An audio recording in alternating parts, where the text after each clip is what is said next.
Hola, hola, somos Ana y Asdrúbal y te damos la bienvenida a tu canal Lupa Contextual, donde continuamos tratando temas de la espiritualidad, la historia bíblica, la historia antigua, el contexto bíblico y mucho más. Sí, y la idea es siempre profundizar en los diversos temas. Nosotros aquí estamos trayéndole temas que a nuestro parecer es importante aclarar y llevar a la gente un poco más de un conocimiento más detallado, pero ustedes también, para todas las personas que se están suscribiendo a este canal, pueden también sugerir o preguntar. Nosotros con gusto desarrollaremos esos temas para sacar también sus inquietudes y sus interrogantes. Así es, y en esta serie de temas que estamos tratando, hay un tema muy importante que es sobre el sacrificio que pagó Jesús en la cruz. Siempre se nos enseña que Jesús pagó un sacrificio muy alto, un precio de sangre, Él dio su vida por nosotros y la gente pues se siente agradecida realmente por ese sacrificio de Jesús, por ir a la cruz, por llevar los pecados y todas nuestras culpas y todo eso, pero ocurre una situación o un fenómeno con eso de ir al el sacrificio de la cruz, que es precisamente cuando Él pagó un sacrificio por nosotros, pero entonces ¿por qué nosotros tenemos también pagar un sacrificio si ya Él lo pagó todo? El mayor precio del mundo lo pagó, entonces ¿por qué tenemos nosotros que pagar un sacrificio y seguir sacrificándonos por Cristo? O sea, eso allí hay algo que aclarar. Sí, eso es una interrogante que por años hemos escuchado y sobre todo hay que partir del punto de la teología, ¿no? Esta teología de la redención, ¿no? De que Cristo pagó un precio por nosotros y de cierta forma al nosotros tener la salvación le debemos algo a Dios. Y ese deberle algo a Dios nos compromete a tener también que hacer los rituales que cada religión demanda. Tanto religiones como denominaciones son diferentes, pero siempre se exige que los participantes, los creyentes, las personas que van, hagan algún tipo de sacrificio, desde el punto de ir hasta el sitio de reunión, de que, bueno, mira, Cristo pagó un precio por ti, porque tú no puedes pagar el precio de caminar 4, 5, 10 kilómetros, o mismo bajo la lluvia, o si estás enfermo, o si eres anciano. Entonces siempre se inculca eso de pagar un precio, ¿no? Inclusive el sacrificio económico.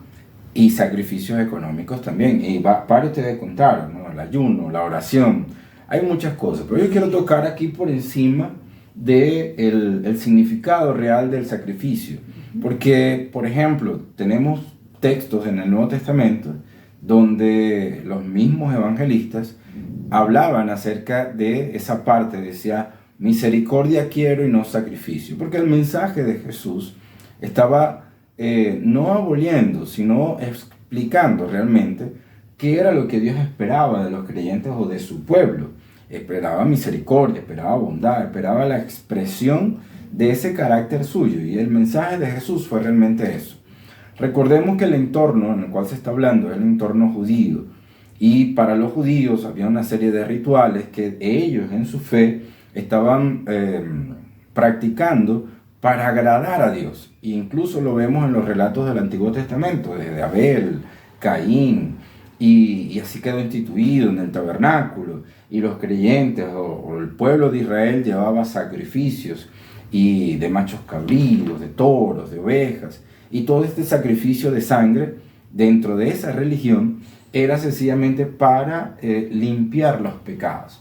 Entonces, pero no había nunca una solución, o sea, el sacerdote recibía la ofrenda y no había una solución completa, definitiva, perfecta, que durara eternamente. Entonces, cuando el mensaje de Jesús viene con eso, misericordia quiero y no sacrificio, está diciéndoles a ellos que no es necesario ya más sacrificios, porque el Cordero, que eso es un asunto que también podemos desarrollar más adelante, pero el Cordero de Dios que quita el pecado del mundo, como lo señaló Juan, ahora estaba allí. Y el sacrificio suyo, su muerte, iba a determinar que era el sacrificio perfecto.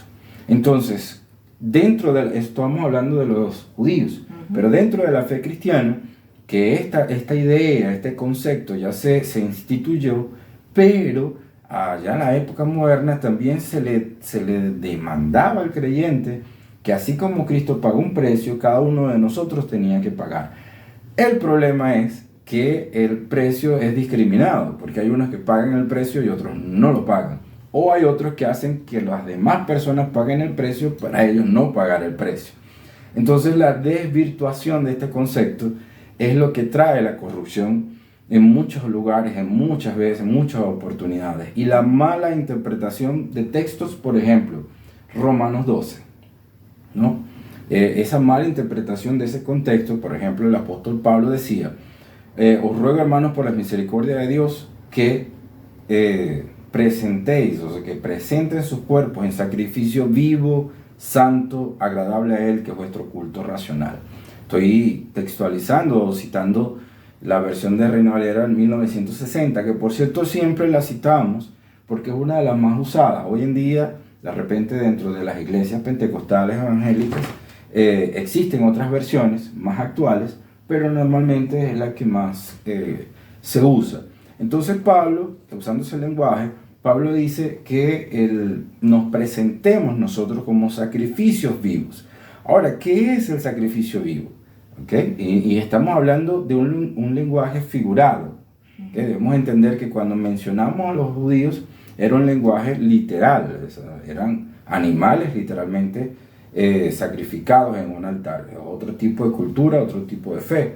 Pero el sacrificio vivo era sencillamente la conducta. Por eso dice santo, dice agradable a Dios, ¿okay?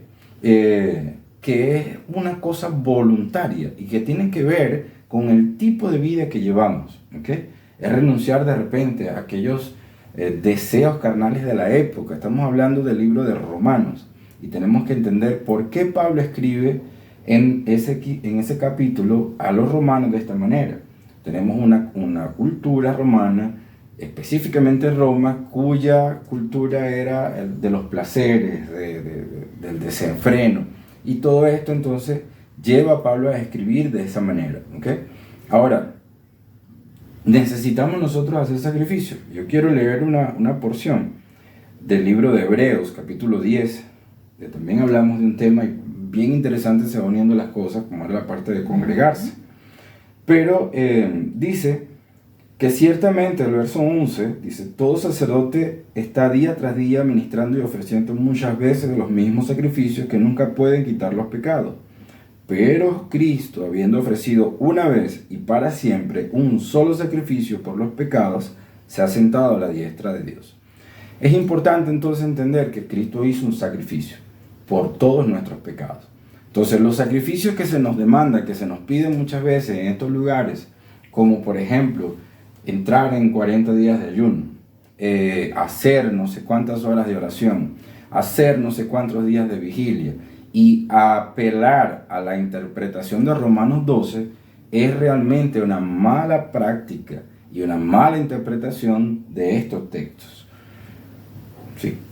Y fíjate que estás nombrando, me llama la atención que cuando Abraham fue a sacrificar a Isaac, en ese relato se está enseñando realmente esta cultura que Dios no quería sacrificios humanos, ¿ok? Que eso no era su plan, es la narrativa. Y se muestra esto del ángel que detuvo a Abraham de que sacrificara a Isaac. Y nuevamente, cuando llegamos al Nuevo Testamento, Pablo habla de mediante sacrificio y de que no hay más. O sea, se intentó enseñar eso primeramente allá atrás, cuando Abraham, ¿verdad? Y aquí también se intenta cortar esto de estar sacrificando animales. Y misericordia quiere unos sacrificios, y también en los salmos se habla mucho de eso también. Creo que Dios como que jamás le agradó una cosa como esa. Sí, y volvemos, y la idea de nuestro canal es también poder explicar estas cosas. Cuando tú enfrentas textos del Antiguo Testamento, como por ejemplo ese, y encontramos a un Dios que está pidiendo un sacrificio humano, porque el texto dice, ve y ofréceme a tu hijo, tu único hijo, ¿no? Entonces nos chocamos, porque si no entendemos qué es lo que sucede... Sí, como que, bueno, Dios pidió y entonces después me dice que no, pero entonces fue probado y eso se traslada al día de hoy. Bueno, fuiste tentado, fuiste probado, fuiste esto, sin entender el contexto por cual fue escrito. ¿Ok? O sea, que hay que entender también que en aquella cultura, muchos años atrás, habían sacrificios humanos. Y también el por qué aparece en la Biblia, por qué no es quitado, pero sobre todo por la interpretación del texto. Entonces, ahí es donde vamos. O sea, el sacrificio humano, como la muerte, como lo ven naturalmente en la cultura maya, azteca y otro tipo de culturas africanas, o sea, donde había sacrificios humanos. Pero, ¿por qué los judíos practicaban esto? No, porque para ellos es normal, o fue normal en su texto sagrado, tener esta narración de que Dios le pidió el sacrificio a Abraham. ¿Por qué es normal? Recordemos, para hacer un poco de historia y salir un poco y viajar un poco en la historia hacia atrás, la cultura hebrea o la cultura israelita nace y es una herencia, es una evolución prácticamente de la cultura cananea. Y dentro de estas tierras, la antigua Babilonia, lo más pasada, la tierra de los sumerios, el sacrificio humano era algo perfectamente normal. Para la divinidad inclusive. Como se veía en otra parte. Entonces la idea de dejar este texto aquí es de cierta forma también asociar el origen de Abraham y entender, ¿okay?, que era una partición de aguas, que a partir de allí entonces Abraham deja de ser aquel Abraham cananeo para convertirse en el padre de la fe. Incluso las porciones del libro de Romanos donde menciona el sacrificio, que es el capítulo 5 del libro de Romanos, también es un divisor de aguas, ¿no?, que luego habla del bautismo, habla de la resurrección. Pero para el caso de nosotros, ¿no?, el sacrificio que se pide hoy en las religiones muchas veces ya no es un sacrificio de sangre, tampoco es un sacrificio en un altar, un sacrificio humano. Pero muchas veces, como dijiste al principio, no solamente el sacrificio de hacer ayuno, de hacer oración, sino otro sacrificio monetario. Y se aprovecha para no solamente manejar términos o argumentos como la ofrenda, el diezmo y todo este tipo de cosas. Inclusive la salvación. Se negocia mucho, se intenta comprar la salvación y las sanidades. Como si Jesús pagó por mis pecados y llevó las enfermedades a la cruz, ¿cómo es que yo tengo que pactar para que sea sanado, por ejemplo, yo sea sanado, o sea sanado un familiar o alguien así? ¿Cómo tengo que pactar cuando ya Jesús lo hizo en la cruz? O sea, si se enseña eso, es contraproducente y tengo que sembrar, o sea, tengo que dar dinero, porque eso es fe y se convirtió la fe realmente en algo, para mí un tráfico realmente. Y ahí es donde vamos a utilizar el argumento de presentarnos como sacrificio vivo, santo, agradable a Él, para nosotros hacer cosas que van en contra de nuestra propia integridad y en contra de la integridad de nuestra familia, es la mala interpretación y cómo se ha desvirtuado ese pasaje. Quiero decirles entonces que ser un sacrificio vivo no solamente conlleva, ¿okay?, a un compromiso con Dios, tener un compromiso con Dios. ¿Qué es tener un compromiso con Dios? Ir todo el tiempo a un determinado lugar, pertenecer a una determinada comunidad. No, el sacrificio vivo es sencillamente la expresión de nuestra vida, de una buena voluntad, de una ayuda mutua, de una consideración mutua, de que yo pueda ser honesto, practicar valores, practicar principios y valores que aparecen en la enseñanza de Jesús y que Jesús nos transmitió, como por ejemplo en el Sermón del Monte. Entonces, todos estos principios que son la columna vertebral del mensaje del cristianismo, ¿okay?, y no por nosotros hacer el cristianismo como separado, pero es un mensaje general porque sirve para todos y cada uno de los pueblos, sirve para todos y cada una de las naciones. Entonces, ¿cómo yo hago sacrificios? Por lo menos los sacrificios de alabanza, que también aparecen en el libro de Hebreos capítulo 13. ¿Qué es un sacrificio de alabanza? Bueno, el sacrificio de alabanza o sacrificio de adoración o algo así, siempre se enseña que es que tú participes en tu congregación, en tu denominación y alabes a Dios con las canciones y todas estas cosas, igual se adore a Dios con todo esto, inclusive adoración monetaria.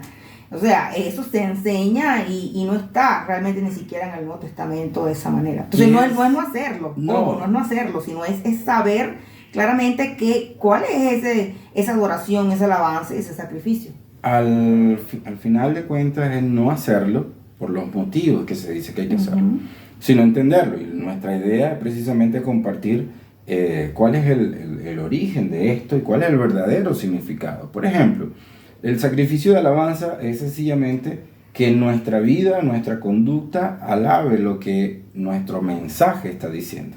¿Okay? No es solamente que tú estés en un lugar cantando y que tú puedas entonces decir alabado sea el Señor o alabado sea Dios o cantar una canción. No significa eso. El sacrificio de alabanza, que habla frutos de labios que alaben su nombre, es sencillamente cuando alguien te ve que tú estás transmitiendo un mensaje, que tú estás hablando acerca de una fe y tus actos acompañan tu fe. Cuando tus actos acompañan tu fe, cuando otras personas pueden ver a través de ti, a través de mí, ¿okay? Aquello que yo hablo, aquello que yo creo, entonces consideran a ese Dios de quien yo soy y a quien yo sirvo y alaban a ese Dios por medio de mis acciones, entonces es un sacrificio de alabanza. Dios es entonces elogiado, ¿okay? Dios es lo que significa la alabanza. O sea, y la adoración es la propia vida expresada, ¿no? Exactamente. Con el prójimo, en lo que nos desenvolvemos realmente. Ahora, la gente dice, entonces está mal cantar, está mal sentirse feliz, porque la Biblia habla acerca de que tanto David como otros cantaban y danzaban. No estamos hablando que está mal hacerlo. Lo que está mal hacerlo, o sea, lo que es incorrecto, es realmente exigir esto como un sacrificio. Por ejemplo, y una anécdota aquí, y un ejemplo que puedo dar, ustedes pueden estar en un lugar, pasar horas y horas y horas en un tipo de concierto masivo o un tipo de inducción emocional que se convierte en estas alabanzas y no estar alabando a Dios. ¿Por qué? Porque muchas veces la satisfacción es personal. Es sencillamente cómo yo me puedo sentir, cómo yo me puedo estimular, cómo yo puedo cambiar de ánimo a través de lo que estoy haciendo. Entonces, el resultado o el propósito viene hacia adentro y no hacia arriba como debería serlo. Entonces empezamos a creer que nuestros sacrificios son para agradar a Dios. Pero muchas veces, en una gran mayoría de estos sacrificios son para ayudar o alabar o engrandecer, ¿okay? El ego de la organización o del líder. Lamentablemente eso se hace a través de una denominación, una corriente, o sea, pareciera que no se puede tener una vida de gratitud a Dios, sino tiene que ser en medio de alguna denominación. Por eso es que el problema, que es lo que estamos tratando, ¿no? De aquellas personas que están en un sistema, pero que de repente no quieren seguir, se sienten tan amarradas, tan cargadas o con culpa, porque es allí donde se alaba a Dios, es allí donde se adora a Dios, es allí donde se sigue a Dios, es allí donde yo me sacrifico, incluso como se sacrificó por mí, yo me voy a sacrificar también aguantando toda esta situación, porque esos son los clavos de Cristo, porque eso es el sacrificio a Dios. Entonces me pareciera que eso es también como una madre narcisista o un padre narcisista, o sea, como que se relacionara, pareciera un Dios narcisista. Y es donde queremos llegar, no es así. O sea, el sacrificio conforme a la enseñanza cristiana, el sacrificio de Jesús fue una vez y para siempre. Y no solamente una vez y para siempre, sino que fue absoluto, que fue eterno, que fue completo. Esa frase que citan los evangelios donde dice consumado es sencillamente la expresión de un cierre.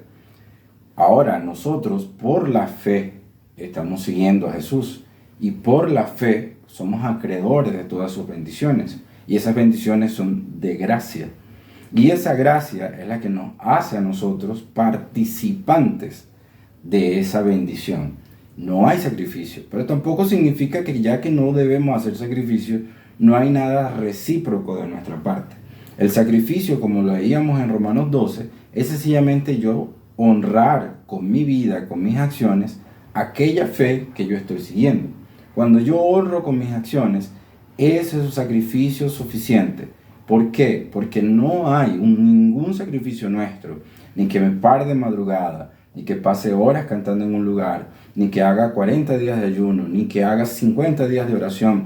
Nada se va a equiparar al sacrificio y al significado del sacrificio de Jesús.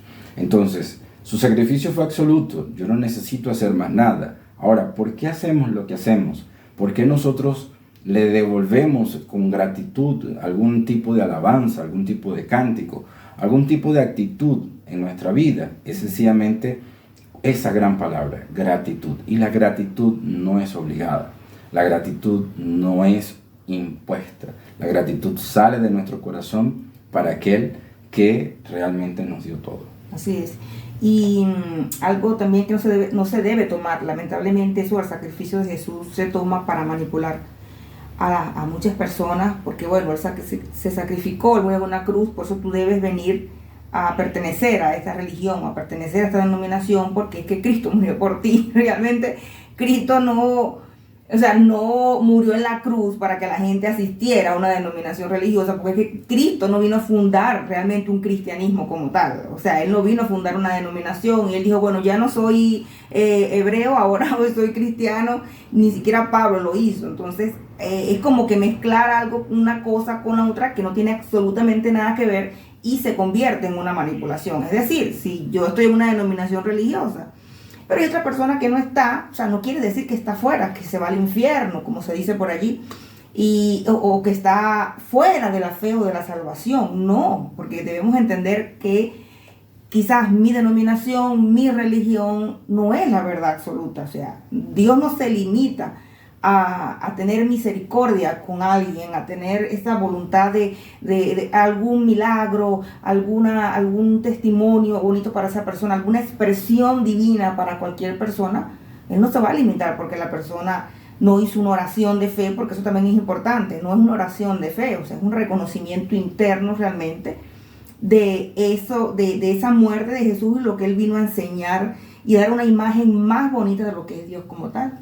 Entonces, en resumidas cuentas, no hay ningún sacrificio que podamos hacer que pueda equipararse al sacrificio de Jesús. El sacrificio de Jesús en la cruz por nuestros pecados fue suficiente. Basta para nosotros vivir agradecidos. Entonces, bueno, de verdad, además, muchas gracias por asistir.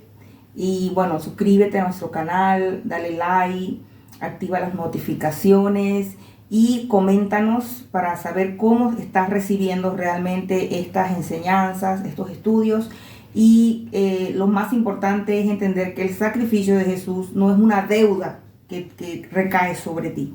No es una deuda. Realmente es más bien una paz y un aliento por las cosas que vino a enseñar Jesús a la tierra y a darnos paz y tener una imagen de Dios que dé paz y que no sea confusa ni que tenga un peso para nosotros. Entonces te damos muchas gracias por tu atención y sigue atento a los demás estudios.